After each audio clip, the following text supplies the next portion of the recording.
Board exam में सबसे ज्यादा क्यूरियोसिटी हमारे साइंस के एग्जाम को लेकर के होती है। इस पेपर में कैसे हम बेहतर से बेहतर प्रदर्शन करें, क्योंकि बहुत सारे बच्चे ऐसे होते हैं जिन्हें अपने सब्जेक्ट्स पे बहुत अच्छी कमांड होती है, लेकिन वह पेपर में अपने आप को प्रेजेंट नहीं कर पाते, अपने पेपर में या बता नहीं पाते हैं कि उन्हें कितना प्रैक्टिकल नॉलेज है, जिसको वह थ्योरी के फॉर्म में, जिसको वह रिटन फॉर्म में भी लेकर के आने वाले हैं। दोस्तों, आज हम जानने वाले हैं कि अपने साइंस की आंसर शीट को आप किस तरह से लिखें, किस तरह से अपनी साइंस की आंसर शीट को इतना प्रेजेंटेबल बनाएं जिससे कि एग्जामिनर आपको मार्क्स देने पर मजबूर हो जाए और कहीं ना कहीं आपने जो पूरी साल मेहनत की है अपने साइंस के पेपर को लेकर के, वह आपके रिजल्ट के फॉर्म में आपको देखने को मिले। तो स्वागत है मित्रों आपका आपके अपने चैनल एपीएन क्लासेस में, और मैं आपका अपना मित्र उज्जवल उपाध्याय स्वागत करता हूं आपका साइंस से रिलेटेड एक बहुत ही इंपॉर्टेंट वीडियो में। सबसे पहले जान लीजिए, जब भी हम साइंस के पेपर को अटेम्प्ट करते हैं तो कुछ बेसिक बातों का आपको ध्यान रखना है। जब आप साइंस के पेपर को लिखें दोस्तों, ये एक ऐसा सब्जेक्ट है जिसमें आपको आंसर बहुत ज्यादा पॉइंट टू पॉइंट लिखना होता है। कंपैरिजन करें और सब्जेक्ट्स से तो साइंस के आंसर्स काफी शॉर्ट होते हैं, लेकिन एक्यूरेट, एग्जैक्ट और मीनिंगफुल आंसर आपका आना चाहिए। आप जो भी लिखें बहुत एक्यूरेसी के साथ लिखें, एग्जैक्टली लिखें और उस आंसर का कुछ ना कुछ मीनिंग आपको मिलना चाहिए। अगर आपका आंसर साइंस में मीनिंगफुल नहीं है तो आपको मार्क्स उस तरह से भी मिलने वाले नहीं है। सबसे पहले ध्यान रखना है कि आप जब अपने पेपर को लिखें तो सिर्फ दो पेन्स का यूज करें, ब्लैक और ब्लू पेन। इससे ज्यादा आपको यूज नहीं करना, कुछ भी अलग आपको नहीं करना, और आपके पास एक शार्पन पेंसिल होनी चाहिए जो कि बहुत अच्छी क्वालिटी की हो, जिसमें आपको डायग्राम के क्वेश्चंस में और बाकी चीजों में आपको हेल्प मिले। जनरली दोस्तों हमारे पास साइंस में कई टाइप के क्वेश्चंस आते हैं। देखिए, जैसे कि अगर हम बात करें, एक क्लासिफिकेशन का क्वेश्चन आता है, डिफरेंशिएशन का क्वेश्चन आता है, डायग्राम का क्वेश्चन आता है, क्वेश्चंस के अंदर सब क्वेश्चंस आते हैं, यानी क्वेश्चंस के अंदर पार्ट आते हैं। तो आज हम जानने वाले हैं कि किस तरह से आपको सारी चीजों को प्रेजेंट करना है।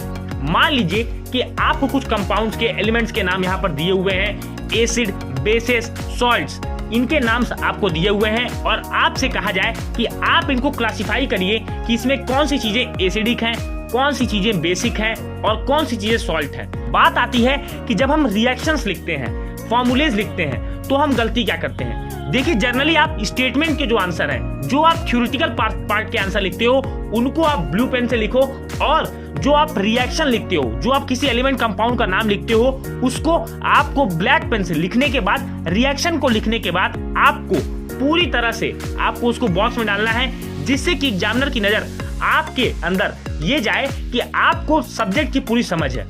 देखिए, साइंस एक प्रैक्टिकल सब्जेक्ट है और साइंस में लिखने का अप्रोच बाकी सब्जेक्ट से डिफरेंट होता है, क्योंकि साइंस में कहीं ना कहीं हमें अपनी अंडरस्टैंडिंग एबिलिटी दिखानी होती है। हमें यह दिखाना होता है कि हम किसी आंसर पर, किसी क्वेश्चन पर हमारी कैसी पकड़ है, किस तरह से हमने सब्जेक्ट की अंडरस्टैंडिंग की है।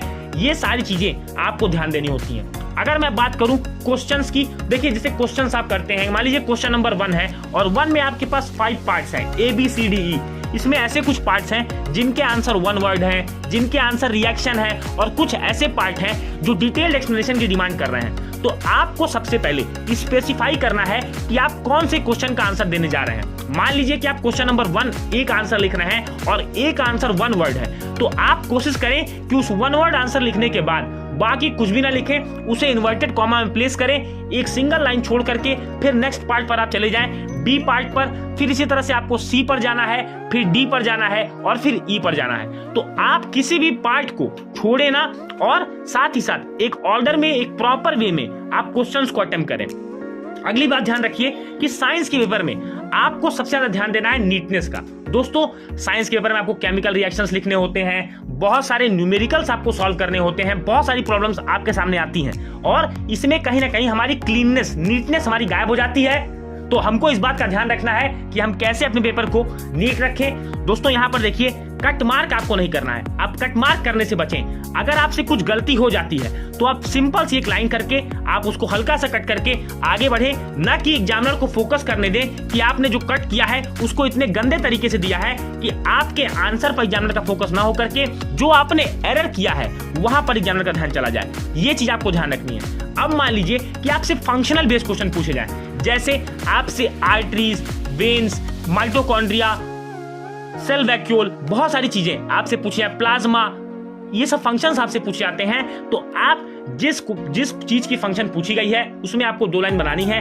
एक में जो पार्ट्स आपको दिए हैं जिनके फंक्शंस पूछे हैं, और दूसरे कॉलम में आपको फंक्शंस बताना है और एकदम एडजेसेंट आमने सामने आपको सारी चीजें लिखनी है, जिससे कि एग्जामिनर बहुत आसानी के साथ उसको पढ़ पाए और उसको आपकी कॉपी चेक करने में बहुत समय ना लगे। देखिए, एग्जाम में आपको नंबर तभी मिलते हैं जब एग्जामिनर आपकी कॉपी जल्दी से जल्दी चेक कर लेता है। अगर आपने एग्जामिनर को टाइम दिया कि आपकी कॉपी में समय लग रहा है तो ये क्वालिटी आपके लिए नेगेटिव मानी जाएगी, क्योंकि फिर एग्जामिनर आपके नंबर काटने पर उतारू हो जाता है, जिससे आपको बचना है।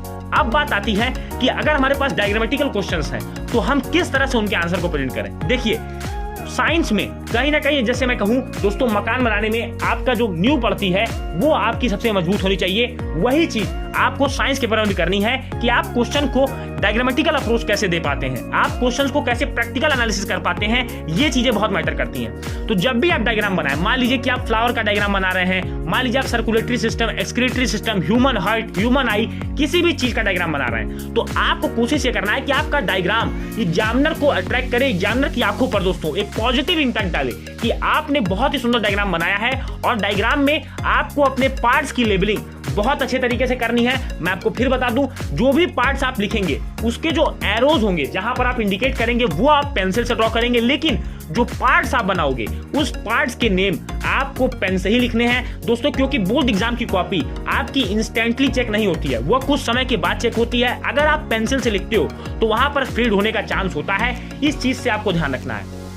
अब बहुत सारे बच्चे बोलेंगे कि सर हम डायग्राम बनाते हैं पर मेरे डायग्राम में डार्कनेस नहीं रहती। तो देखिए, आपको करना क्या है, जैसे आप जब पहले छोटे थे तो आप किसी डायग्राम को बना करके पहले उसकी आउटलाइन को गाढ़ा करते थे, तो वही काम आपको अपने डायग्राम में भी करना है कि अपने आउटलाइन पर आपको पेंसिल को 2 बार चलाना है और जो आपको इंपॉर्टेंट पार्ट लगते हैं वहां पर हल्का सा शेडेड उसको कलर दे दीजिए, जिससे कि एग्जामिनर का जो माइंड है वो आपके इंपॉर्टेंट लेवलिंग पर ही जाए, उससे ज्यादा एग्जामिनर कुछ देखने की जरूरत ना पड़े और फुल में फुल मार्क्स वो आपको प्रोवाइड करे।